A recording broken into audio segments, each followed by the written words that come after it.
Hello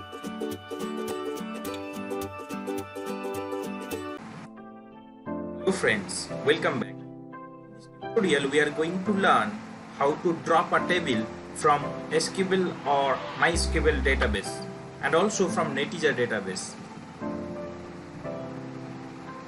Hey, if you are new into my channel, make sure you have pressed the subscribe button below.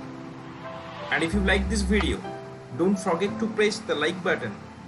And if you have any questions and suggestions, you can write down in the comment section. So the drop table statement will allow user to drop a table from a specified database.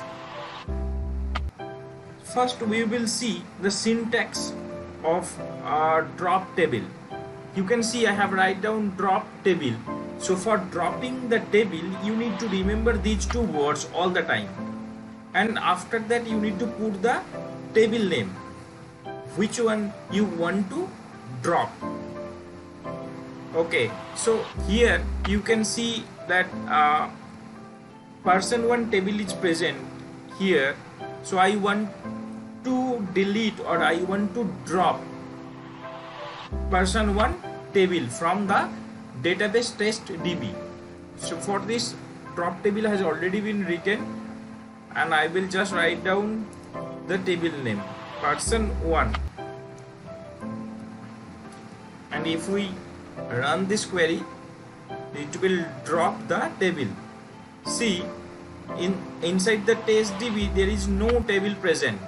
Okay, if you are using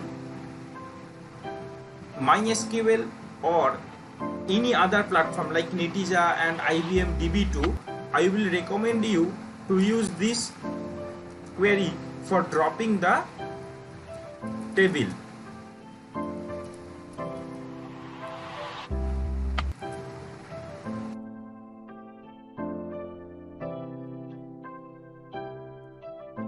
Table name which you want to delete, then write down if. What it will do, if the table is not exist in the database, it will not throw you an error if you use these two words, if and exists. So that's it for this video. Thanks for watching.